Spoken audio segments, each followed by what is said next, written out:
How can local stories shape global design? At a time when design is becoming increasingly international, designers themselves face a key question: how to create projects that feel globally relevant while also embodying a sense of place, speaking to local culture. Well, that's what we're here today to discuss in this mixed roundtable with Autex Acoustics. Well, hello and welcome to this mixed roundtable with Autex Acoustics. First of all, a huge thank you to Autex for hosting us today in this fabulous new showroom, which is looking very swish.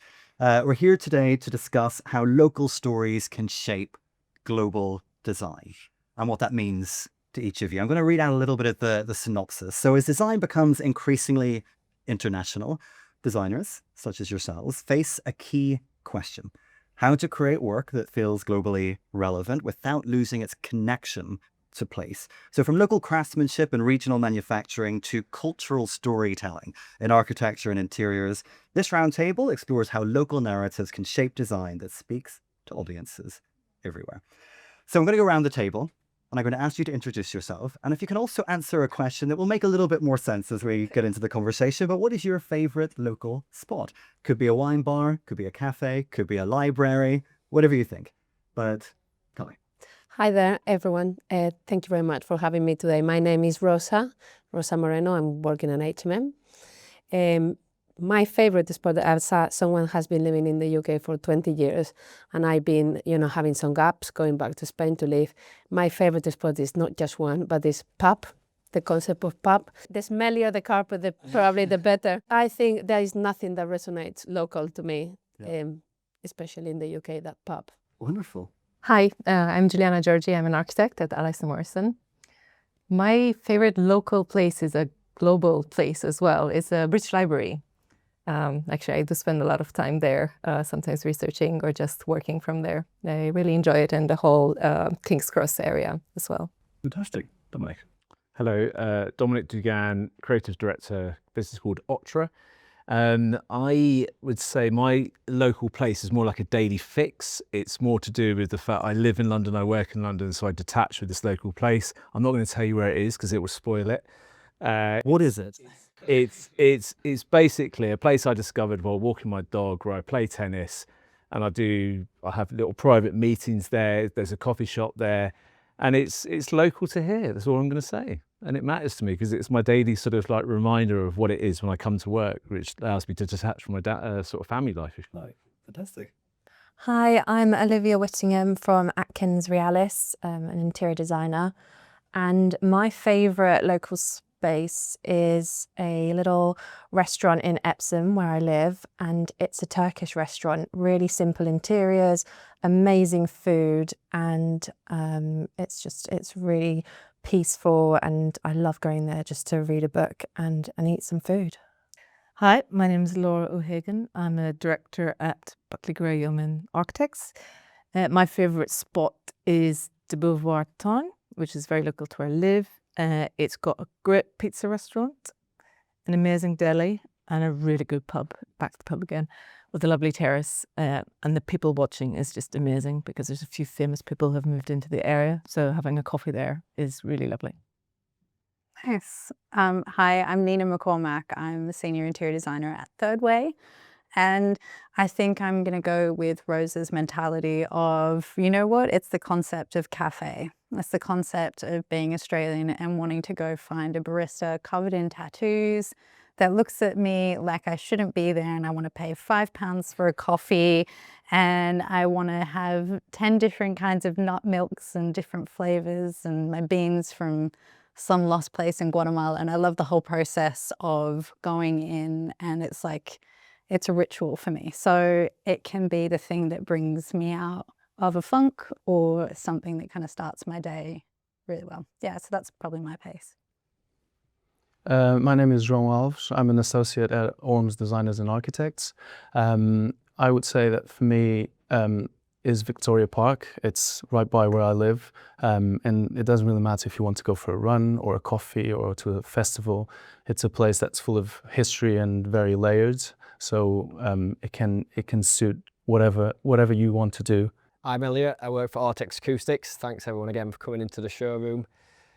Tough choice, there's a few of my favourite places that have been mentioned so far. Standing outside the pub is definitely one of my favourite things to do. Dominic, I'm also a lover of tennis, so my favourite place would be my local tennis club. It's got tennis and paddle. It does excellent flat whites and fantastic beers. Great. Well, I think there are some commonalities in what we have touched upon, also some areas of divergence, and that leads us quite succinctly into our first chapter, which is what does local actually mean? I think architects have always been acting as storytellers. They still do. I think by looking at a place and really taking the narrative of that place and building those stories up to reflect that on a more contemporary and modern design, they make the design and the project relevant globally whilst keeping the building rooted. So local stories, I think, are very relevant to global design. For us, it's always a starting point. So our work retains part or all of an existing structure. And so we work a lot to uncover narratives from the building that will then not guide, but really inform the design from there.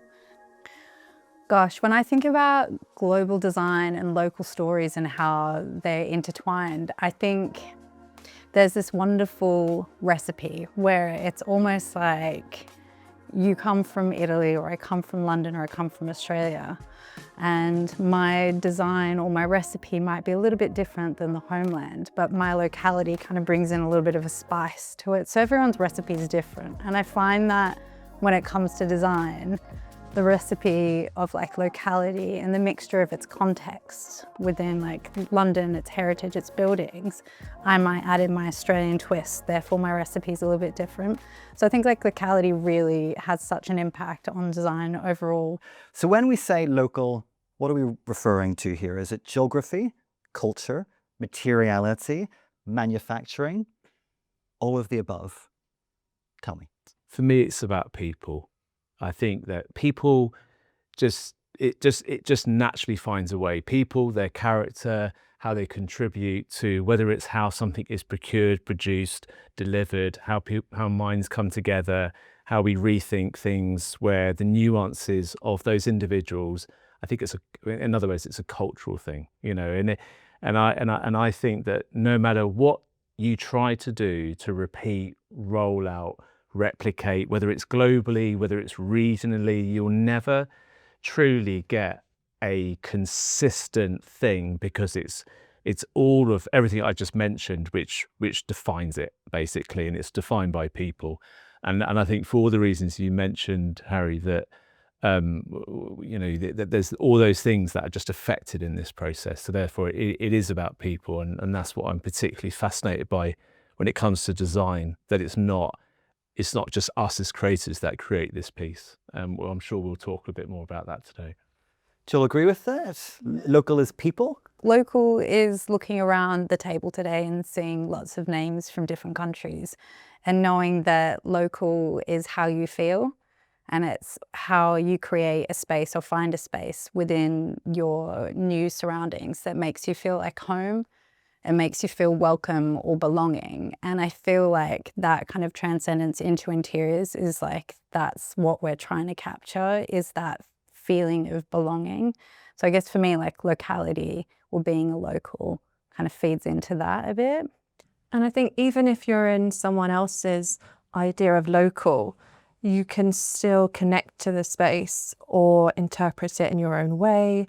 And I think that's quite important, how it relates to different people in different ways. It is definitely 100% the people. I think for us as well, as a manufacturer, as a global manufacturer, for me particularly as a proud Yorkshireman, to say we manufacture everything that we produce in Yorkshire is something that fills me with pride. The team that are all locals to Huddersfield, that fills them with pride, knowing that they're producing materials in these fantastic projects that are going to be used across the UK and across the world. So it's definitely for us a mixture of people and the proudness kind of manufacturing in Yorkshire, which is obviously known for its textile industry. It was interesting that your local wasn't local in what some of us might define as local, like specific to one neighborhood or one piece of geography, as I'd say, but actually something that feels kind of national. Is that fair? Yeah, to say? identity. I think it's about identity, and I think identity responds to lots of different things, not only people or cultural patterns or neighborhood, size or density of where you live. I think also climate. Climate really defines local. As we design interiors, you will design something very different if it will be in a hot climate that it will be in a cold climate. I think the behaviors of people are really affected if you live in a northern country where winters, there are long winters, that if you live in somewhere warmer. I am actually at the moment working in a project in the Middle East, which is the first time I'm doing something there. And people there, they really, social eating is huge. So it's all about designing places where people socially interact, which is not something that in terms of workplace, but not as big that what we do here in the UK. So I think there is other factors like sustainability and climate, which also affects what local and locality and sense of place. It's a great point, because something like sustainability, for example, has become much more of a talking point in perhaps the past 5 or 10 years than it ever was before. So has this idea of what local means in the context of architecture, interiors, design more broadly changed for any of you over time? It's actually interesting because sustainability has changed, but if you go back to vernacular, the vernacular architecture and interiors have always been responding to that climate and sustainability. So somehow I think we're going back to that. I think when coming here, I was thinking that workplace is probably, on offices in the particular context, is one of the first things that globalized. Like in terms of globalization, probably workplace was kind of the very first things in the office setup. The first office, or in the 70s, it was the same. Here will be Singapore or wherever you can actually place, and you won't recognize what it is. And I think now that we are adding to the design, climate, sustainability, well-being of employers and everything, I think that is kind of bringing back together to, we are creating that cocktail that responds to local. Now, for me, sustainability is actually tied to localism. Like there's nothing sustainable without thinking of where that material or that product is coming from, how it's been extracted, how it's been processed, who has been extracted, under which conditions. So all of this, I think for me, kind of localism, or this idea of local design, is a methodology or a way of tuning in and really asking the right question and understanding, kind of going backwards to the site of provenance of a material or a product and knowing how you can work with that. So for me, sustainability pushed this idea of localism in my own practice, in starting first with a site and mapping what is around, what materials, but also skills, construction skills are available, and then starting to work from there. And clients, I'm finding, are asking more and more about that, and they want to hear more about the sustainability story behind a product or material as well. So it's not just us as designers that want to implement this. I find it's clients as well that are really encouraging it. I think to add to that, I don't know about all you guys, but I've actually found my job more interesting in the last 5 to 8 years. All right, and what I mean by that is I think we've got more access to not just clients in terms, I think we refer to clients as decision makers or project people who are appointed to help deliver this product, let's just call it, right? And let's just be clear that this distinguished clients, and we talked about people can contribute in many ways, from us to the delivery people to the actual users. I'm talking about the users. So I think, when we think about sustainability, actually the bones of the business in terms of the core, the culture, actually where their heart's really at, I think there's naturally a desire for everyone to adapt, adjust, and get the absolute right product so that it's naturally sustains and supports them for the longest, most flexible, most adaptable and accessible sort of way, basically.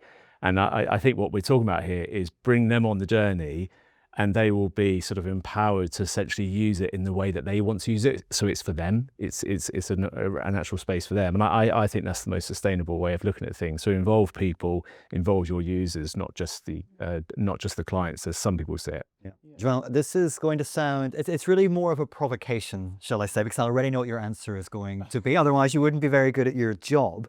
But you're Portuguese, you lived in Melbourne, you mentioned earlier. Can you design for a place you're not from? Absolutely. I mean, I've done projects in 5 or 6 countries now. So I think it's really interesting how you take the concept or the idea of local, something being local, and adjust it to kind of the context. I think by studying an existing building or the area where the site is, you learn about the context, the culture, you learn about all the stories that form that site, that building even. So you can then learn from it and apply those principles to what you're designing. And I think if you're a person who's kind of can pick the main kind of ideas or concepts from what that local is, you can then apply those principles on a project, no matter where you're from. I mean, as I said, it's a provocation of a question, because of course, if you could only design for the place that you're from, we wouldn't have a very thriving design industry. But it's really to get to this point of the difference between using local references and truly understanding them, and where that balance sits, and where the risk of perhaps pastiche shows up. So what do you think about that, Lou? I think you see that particularly when you look at somewhere like Shoreditch or Clerkenwell, and those areas have become so successful because of their locality, because of their heritage, and that's become very successful in terms of design. But then you get, unfortunately, the idea of pastiche and exporting Hoxton or Shoreditch or Clerkenwell to other parts of the country or other parts of the world, and it really doesn't work. It comes back to history and uncovering layers of history and understanding why things change incrementally. So it's back to the idea of locality, and if that's not real, it's not authentic, and it doesn't work. How do you then create something, Nina, that does feel real, that doesn't feel like you're coming in and just doing a caricature of a place? I think it's kind of like a good recipe. Now, it sounds a bit crazy, but you've got the basis of a pasta sauce or something like that. You've got your tomato sauce, you've got your onions, you've got your garlic, and you know how to design something, and you know the history of the area, and you've got all of your ingredients there in front of you, and you know exactly what to do with them to get to this point, to present something that the audience, your client, the kind of locals would love. But I think it's the kind of bringing in your own personal experiences or your understanding of that area. So it's not pastiche because you're not copying, you're kind of bringing in your own perspective. And that's what makes, you know, grandma's or nonna's special sauce, you know, her sauce. And no one else can replicate that. So although there's like this kind of cut copy that we see a lot in the industry, I think if you are authentic and true to yourself and authentic and true to your environment, you'll create something that is meaningful and not pastiche in a sense. Olivia, a same question, but this idea of the difference between using local references and truly understanding them. How do you broach that in your work? So I worked on a project in Al Waj, Saudi Arabia, and part of the brief, it was for the international airport competition, and part of the brief was to pay homage to Al Waj Old Town. So our architecture team had done an intense study on the town. We had design guides from the Red Sea and the Tabuk coast. So we used influences from them, local textiles. So it's really about the research, the initial research that goes into it before you even start building up the concept, I think. And this can take a huge amount of time. And we also have offices in other countries, so in Saudi Arabia and Dubai and things like that. So it's understanding, making sure we are using that contemporary vernacular design technique as well. We all know that a narrative is really important when it comes to architecture, interior design, but is local design sometimes just a good story rather than something real? You're nodding vigorously. I think it's difficult to design, you know, somewhere where you don't live You might, if you know it, if you live, like someone has been living here for 20 years, if you live in the UK, it's easier to design here. But I found that I've done a few projects overseas, and we always had to ally with local architects or with local interior designers. We have to go there. We have to meet them. They actually tell us, they tell us, you guys are very quiet. We're actually very noisy, or we like to do this, we like to do that. I think you need a bit of deep research in the matter. And I'm sorry, but I forgot the question. So is local design sometimes just a good story? Yes, or is so it something storytelling. real? No, exactly. Yes, so storytelling, I think, comes from local research. And I think for how we practice architecture, and how I practice architecture too in our company, I think we always try to keep everything to strip back to the bones. I think sometimes you try to have too many layers. So the storytelling is just go back to the principles, what you're trying to achieve, what is the purpose of what you're doing, who are you targeting to, and always with the concept that it's a flexible space that can adapt with people and how people use it. So yes, I think storytelling. I want to go to you on this, Elliot, because you, of course, come at it from a different point of view. And it's this idea of local design sometimes being just a good story as opposed to something meaningful or real. Autex, of course, has a connection here in the UK, in Huddersfield, where I believe you're also from, by chance. What does that local element actually mean in terms of the narrative of the brand beyond just something that sounds good on a press release? Yeah, I mean, it means a lot to us. Obviously, like I said earlier in the start, manufacturing from Yorkshire is something that we're proud of. We're a global company. We manufacture from New Zealand, America, Australia, and obviously Yorkshire. The projects that we see now are no two are the same. Everything is kind of custom. Everything is bespoke that comes through the door and what's specified by our clients. So the guys love going into work and being challenged to come up with new products, new ideas, and you can kind of see different parts of, for us particularly, where we cover Europe and the Saudi regions, you can kind of see which products that are being manufactured are kind of suited to what region and how they suit each in particular kind of style of that region as well. So it's interesting to see the variance between what's coming out of the door and being installed, how it kind of goes across different landscapes. Which leads us into our second chapter. How does local actually show up in projects in the real world? Workplace for years have been looking exactly the same regardless the location, and they could have been even interchangeable, and there was no sense of place. And I think for the last decade in particular, employers had recognized the importance of working environments to resonate to the people that work within. And from that sense, even furthermore from COVID, that employers are trying to attract people going back to work. When we talk about local work, you could refer that to any workspace. You need to make it locally relevant to those users. So whether it's a global business, whether it's a global design, whatever, but the point is it affects people. And what we're trying to do is make something really inclusive, really accessible, really understood, so that they walk in that space and they all say, this is us. Locality really matters when shaping projects, as it gives a sense of anchoring to the space, and it allows people to feel really grounded within the area that they're in. So where does it first influence your design? And this will mean something different to each of you, because you'll often be starting on a different rung of that ladder, whether it's D&B, architecture, interior design. So for you, what is that first nugget of local that you consider when it comes to doing what you do? I think it's sometimes the brief itself, especially if we're talking like basic geography and the climate and things like that. That's when locality can really come into play in terms of like weather and things like that. Yeah, I think at ORMS, we obviously, like other architectural practices, it comes from the very beginning of the project. One of the first things we do is actually do the research, decide what it means, and obviously it comes from a place of deep listening. What does the context want? What do people around it want? What do the main stakeholders, like we were talking about, clients and also planners? What does the building want to be? And that the locality that you were talking about only can define the brief in a way, in the way the project is going, because there's like so many roads that you can go through.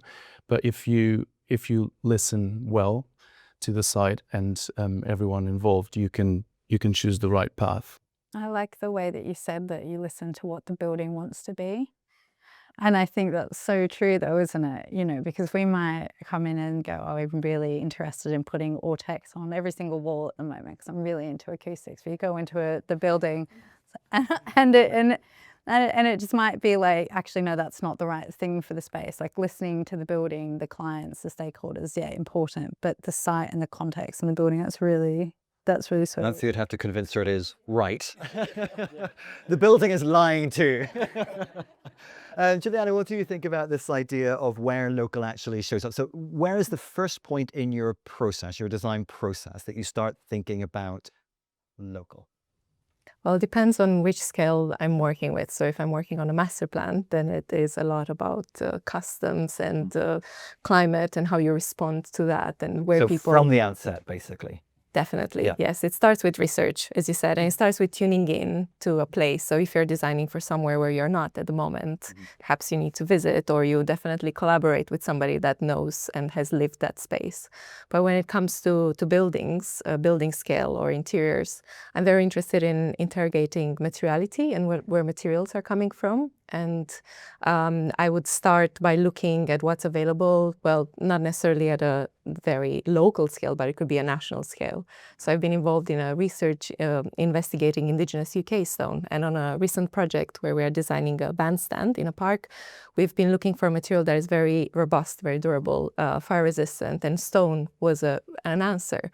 And then instead of taking stone, importing it from China or India, where majority of our stone is coming from, we looked at the UK and what UK-based stone we can use. And then we looked at available building skills, so bricklayers, and we opted for a material, for a product that is a stone brick that could insert itself in available building skills today.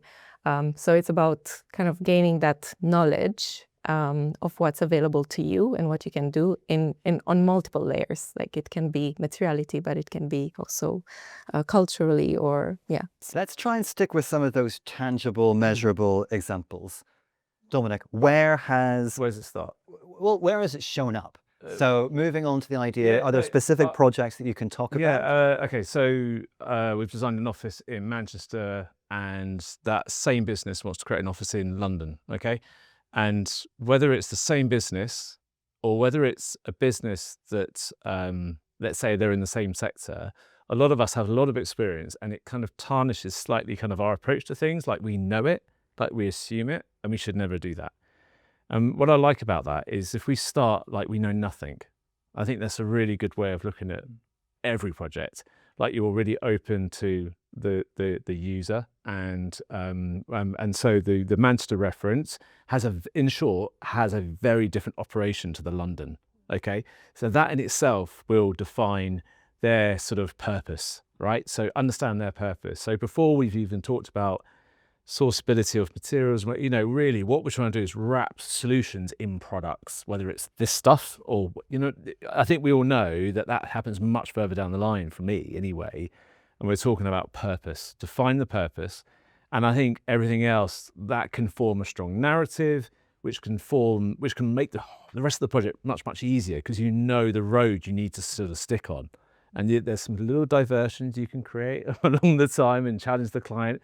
But ultimately, I think I'm talking about people again. Sadly, I'm talking about understanding your users, but don't ever assume that you know that business just because you've worked with them before, or even you've got lots of experience in that sector. Actually, do you mind to add to that? I am going through a similar experience. Now, I'm going through a similar experience. I'm working at the moment, this project I was referring in the Middle East, which is for a company. I also work with them in London. And our first approach was when it comes to space planning, you know, where I'm thinking about people-centered approach now. We were going for big open spaces and everything. And when we tried to apply to this project, they say, no, we cannot have a floor plan of 100 people here. You know, we are very noisy. We talk too loud, maximum 25. So I think neighborhood behaviors, people behaviors really affect locality as well. Yeah, they've all got various experiences, and those experiences are born out of pain or friction that they've experienced elsewhere or whatever. But yeah, I just love the fact that we can't do our job without people, without users. Once you start building the layers of storytelling, one on top of each other, how do you then avoid the obvious or overused references, the cliches? I don't know which Manchester office you're talking about, but there was a period of time where everything in Manchester had bees all over it. The Manchester bee. Someone read about a Manchester bee, and then basically it was everywhere. Bee pillows, bee prints. And I think now everyone's a bit allergic to bee prints in Manchester. It has become, in and of itself, something of a cliche, often imprinted by people who are coming into Manchester doing very superficial design work and thinking that they're understanding a local reference, when in actual fact for people that live there, it's like, oh, please, not another bee. So Laura, where does that line lie? How do you avoid the overused while still having references that in some way people understand? Yeah, interesting. I'll give you an example actually that you might all know because it's around the corner on Goswell Road. It's a building called Technique. It's a very flexible, sustainable workplace. And that site was a print works, it was a gin distillery, and at some point there was bomb damage on the corner of that site.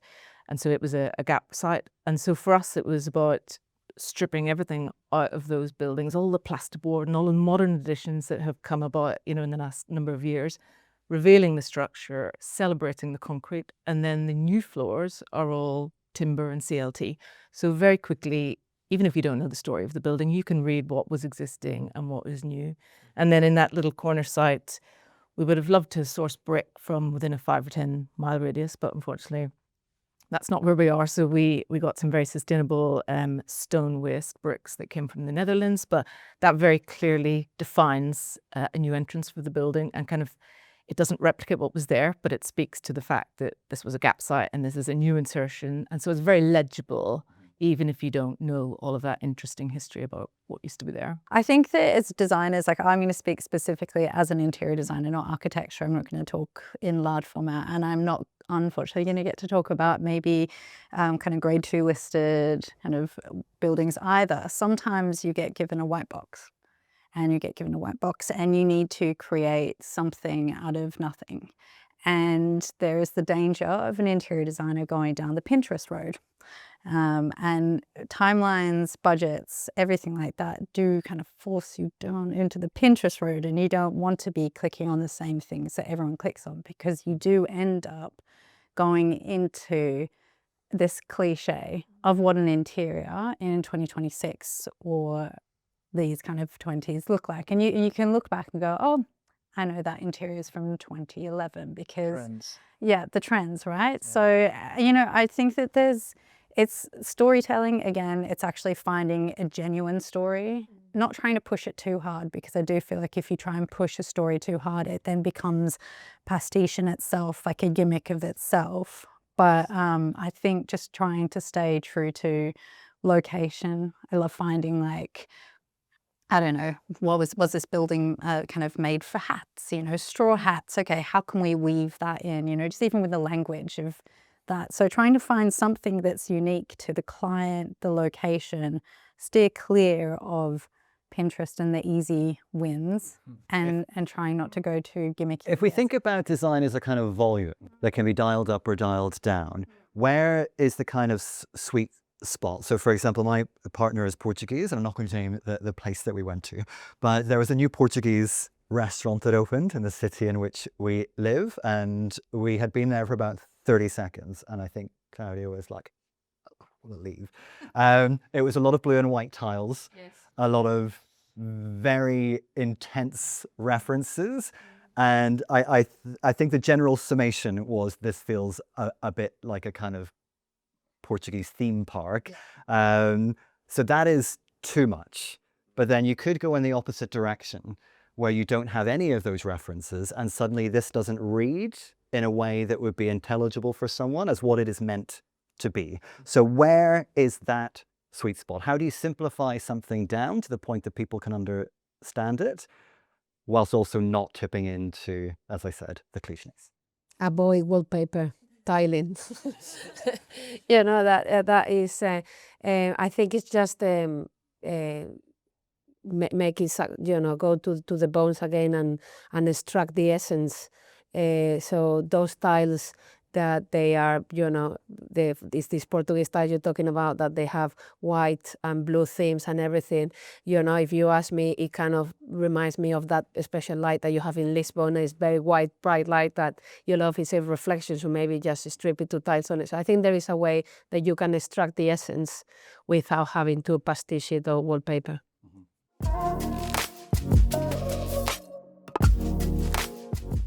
It is more than just about how a product looks. I think these days designers are specifying more sustainable products, and that is something that we pride ourselves on. Everything we do now is trying to reduce our carbon footprint within the product, so we're constantly reinvesting back into the business, whether that be new machinery that takes less electricity, solar panels on the ceilings of the building. With that waste material, we're then putting that back into the production to create new products from it. We're trying to come away from glues and textiles to make fixings that are really sustainably led. Local design is definitely more than just how it looks. I'm very interested personally in my design practice in investigating sites of extraction and material realities and the culture and the labor associated with that. Local design really has a role to play in shaping local communities and helping and maintaining local heritage, skills and knowledge. Sourcing local materials or working with the materials that are existing, that already exist in the building, by upcycling them or renew them, insert them into new materials for the project is really important, as well as speaking to all stakeholders that will have an impact on the project. So it's a lot more than just how it looks, it's about how it's created and the layers that are behind the final project. So what's the first thing to go when budgets tighten? So we talked about all these references, what you would love to do with the space, the kind of narrative that you'd love to bring in, but is that always realistic, or do things get value engineered? Yeah, I've experienced a few value engineers this week, but in my time. No, it happens a lot, and it's probably a good question for me to be with you guys and ask this question, like when budgets are tight and it does come down to cost, would you still be looking for that kind of sustainability approach with a product, or would that be almost not ignored but kind of overlooked to find a cheaper alternative that works with the budgets for the project? Or is sustainability still the focus for? Depends on the client, but you know, some clients have very high targets of sustainability and they have to report to the company, and they really, you know, have a policy, it has to be 100%. But I have to say I am upset in that way, because more and more I see how when it comes to value engineer, all of a sudden that sustainability targets of, you know, first day shaking hands will just vanish. Yeah. Can you put a price on local, in the sense that we've talked before about this Yorkshire connection? Is that something that is genuinely meaningful when it comes to thinking about what you're spending? Does it add to the value of a product? If you have a relationship with your client and they trust you enough and you go, Barbara, I believe that this is the right thing to do, and I wholeheartedly think that this stone from this mine up, you know, in Leeds or something like that is the right materiality for you to have on your reception desk, because that's the hero piece and it's a storytelling element in its own, then although value engineering is such a natural thing in our industry, I think if you hold conviction and you can convince your client and you can kind of help navigate your team to find areas that we could, you know, penny pinch elsewhere, you can still keep the story, you can still keep that locality. It's just about, you know, again, you know, I don't know, you wouldn't want to do everything to the maximalism, which I do love. You know, I love maximalism design, it's so hot. But sometimes you just need to have one thing to sing true to that story about stripping it back to bones and finding your materiality. Well, it sounds as if sometimes you do have to create rationales, justifications for these choices. So, João, is working with local materials, makers, manufacturers always realistic? Not really, no. It's quite, yeah, whenever you work on the project, obviously you try to source as many local materials as you can, especially from England or UK. But there are always things that will have to come from abroad, and that's just the nature of architecture and sourcing. I mean, I have a really good example on my project that I'm working on now in the city, where we've reused the stone facade, some of the stone panels of the previous facade, which is a French limestone, and some of the marble, internal marble, which is Italian. So even though those materials weren't originally local, they're being processed in the UK and used differently in the building. So there's always, again, going back to the story of the building, there's always a good story to tell if you really try. So people do like to choose local, but what else gets in the way? Is it supply chains? What makes it more difficult than perhaps it needs to be? I actually think, call it the VE thing, however you want to label it, it's a horrible term, but I actually think it's a good thing. I think it's a good thing because it makes us really, we go through a whole process and the energy might be really good in the team, and then actually you just think, did we just get carried away? Did we, do you know what I mean? And actually you probably end up doing something that you're really grateful that you actually stopped and thought about that. So actually I don't discourage certain things. I know it doesn't quite answer your question, but I do think it's a healthy thing, because most of the time I think a lot of creatives struggle to explain why they've done something. I think there's lots of obvious things we're talking about here which are the right thing to do, but sometimes that why is an unnecessary expense as well, and there could be a more considerate alternate which is still not as unsustainable, but actually still maintains what the business strives to do in terms of like how they want to perform in that space. I think I just want to put that out there, because VE, I think, is attacked unfairly. In order for that to work, all parties need to be involved. And it comes back to your point about the strength of the relationship with the client. Because then they know who to look to around the table in terms of like who's going to represent it. It cannot be one-sided, because you want to protect the things that are really important in the design. And at the end of the day, the buildings or spaces that we see are never the spaces that started being designed. So there's always a natural evolution. So if you protect the main aspects of the design, you'll still end up with a good product that respects local and the site, but might have taken a hit or two in some of the more kind of maybe decorative things, let's put it that way. Let's move on to our fourth chapter then. Who are you actually designing for? So the slight contradiction to this idea of localness in design and architecture is that a lot of design is actually becoming more homogenous. It's becoming more globalized and generically international, shall we say, in its feel. What is pushing that? Are clients pushing projects toward a more global look? I did a big bid for someone, a bank, a finance institution in Canary Wharf. And they show us what they done in New York and what they done elsewhere, and it was like heartbreaking. It was just so uninspiring and so boring. And then they show us what they done in Australia, and it was exactly the same thing. And I think sometimes this idea of branding and just carries away, and they just want to potato stamp everything everywhere. We are Fred Perry's global designer.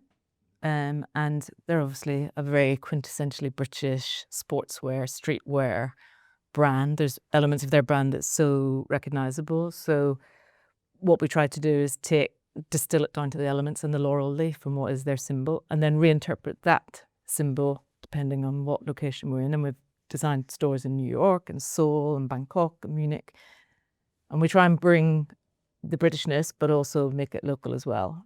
And that might be that there's local art on the wall, or in one of the stores we have drum sets, so that local bands can come in and play sets. And so there's always something that makes it part of where it is. I think that's really important. We just designed a Nordic capital finance company at Third Way.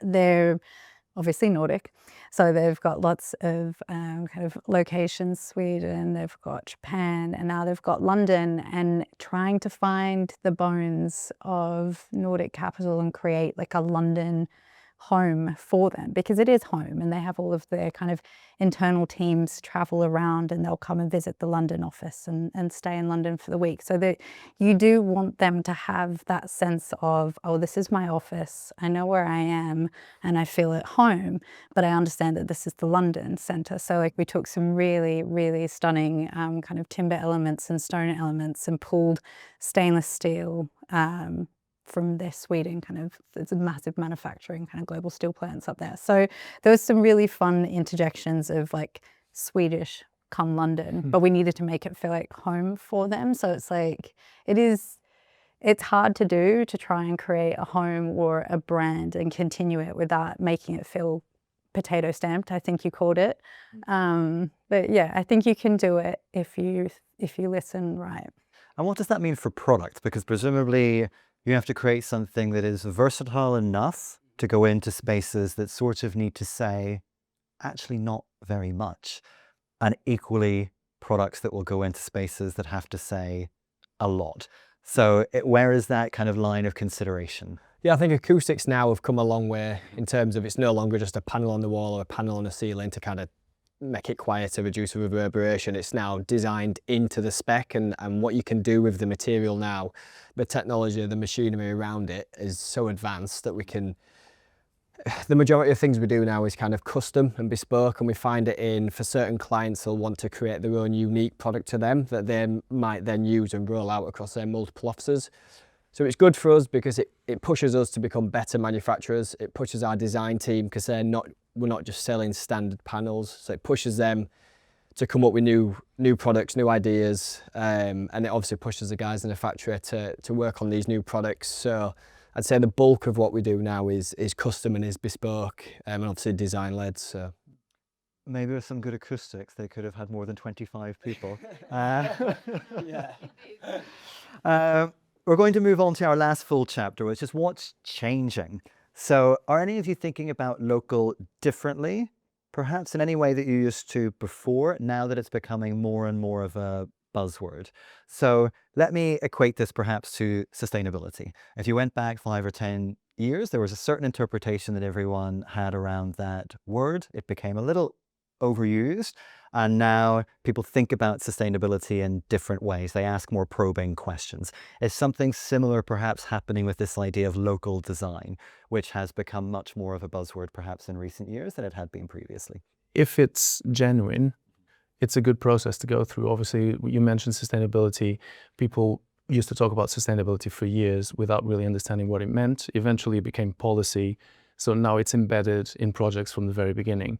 And I think this idea of something local, again, social value is a word, is a subject that we hear more and more. So I think eventually it's already being turned into policy by some of the boroughs in London that you need to have someone occupying a part of the building, or what are you bringing to the area rather than just. It's a great point, because I think it was, it wouldn't have been so long ago that local might have meant having a picture of London on the wall, and it felt like that was kind of ticking a box and doing a job. But this idea, for example, of social impact has become a big talking point. So it's not just about being in an area, but perhaps how you're contributing to what is around you. Are you seeing some of that influencing how you think about local design now? Definitely. I think, as I said, when you think about sustainability, it's also social sustainability and how people would take care of a place, right? When they feel connected, or they feel a sense of continuity of that place, whether it's about maintaining a building or celebrating the lost stories of that building and the communities that used to use it, or then the people around it will also look at it differently and will care for it differently. So I think it's all connected. Yeah. Sure. What do you think, Olivia? Yeah, I agree with the painting on the wall. I remember like black and white 100-year-old image, and that was your connection to local, yeah. And then I think it's moved on to more like materiality and craftsmanship, and then I think now again it's getting more about people and end users, like Dominic said. So I'm a big fan of offices or buildings not trying to do everything. So there is a cookie cutter model of these let's say, facilities that kind of just look after themselves, right? And what I mean by that is a bit like what you were saying about you rely on the local area. We're off Hatton Garden. We're spoilt for getting out. We just worked with a local business-ish who, when we met them through the process, they were talking about all of these lovely things they loved about working in this area, not about their office. And we just said, it's really like getting out. And that was amazing. And the office, on one hand, I can kind of call it the leadership on one hand, wanted to sort of like spoil them with all of these things. And we just said, just let them go. Like, let them go out, let them enjoy. And what was really great is what they did. They supported, or they are now supporting, those local businesses to come into their office and support their businesses so that there's more 24-hour usage. So I'm talking like after hours usage to support those local businesses.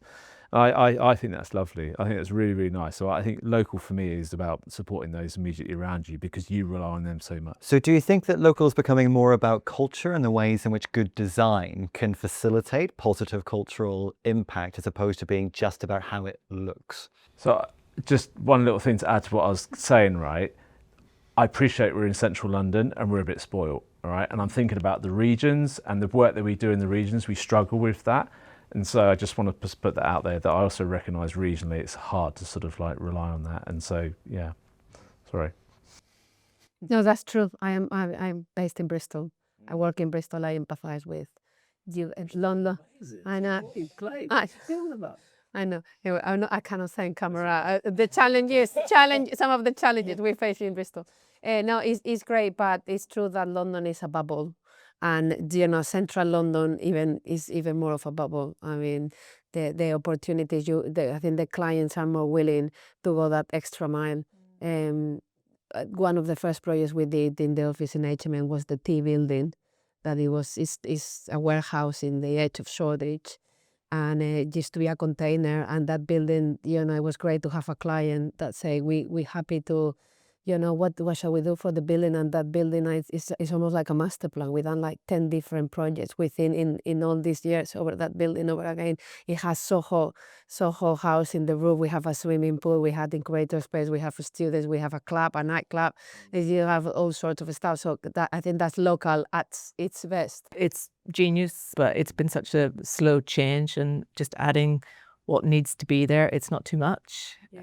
You go into an office there, you don't get a raised floor, you don't get any air conditioning, you open the windows, and tenants get the flexibility to change the spaces to fit themselves, which is why Shoreditch and places like Clerkenwell work, because we overtake warehouses and buildings like that. They're ultimately flexible, which leads to the authenticity, which leads to why they're commercially successful. Yeah. Well, on that note, it's been a fascinating conversation. So to lead us out, I'm going to go back around the table and I'm going to ask you to answer 2 questions this time. First of all, what's one thing every project should take from its location? And the second question is, what's one local detail that always works wherever you use it? Okay, so from its location, light. Very nice. I think what always works is just keep it simple, and just to coming back to that T building that we're talking about, is just the bare minimum so a project can develop and flex. I think flexibility, I would say, that always works. Well, I would say that for me is materiality, that it's this continuation or this story that materials hold within themselves.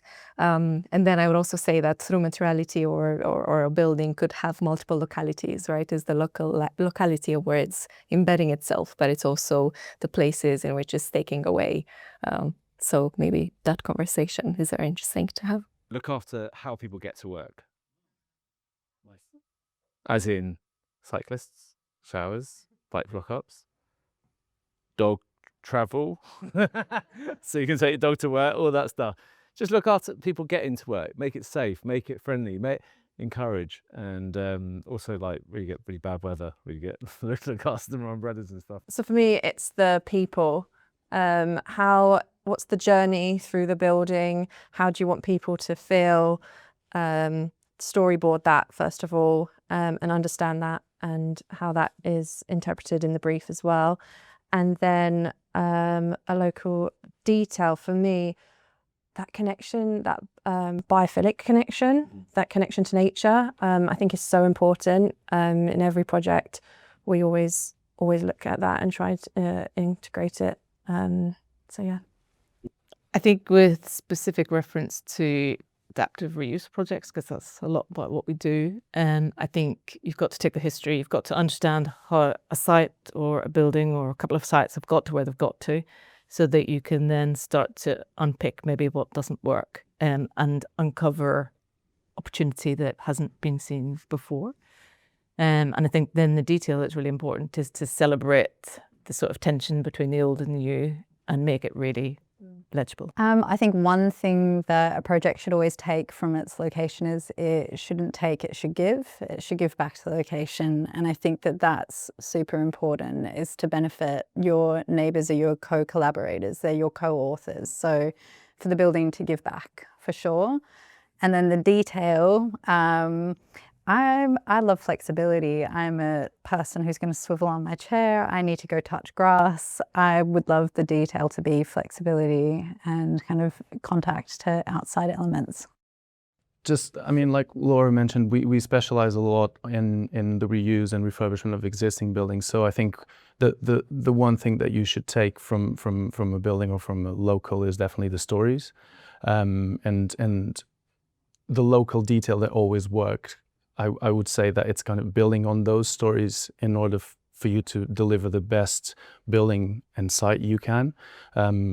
If it's materiality or mass or the architectural signals that take people to navigate through the new building, like you said. For me, it'd be like teamwork, and that's not just internal teamwork, but teamwork with you guys, like open communication, both ends, us understanding what you need, and then us taking that information on and relaying it through the chain of command, so through to our design team, through to our internal sales, to the guys in the factory to cut it and make it, to the guys at transport that are going to get it back on site. So it's just teamwork from the initial stages right through to completion on site. I am not a designer, so thankfully I don't have to answer the questions. But in terms of this one local detail that always works, I do know in Manchester there's the bee, and it looks great on a cushion. So that would be my recommendation.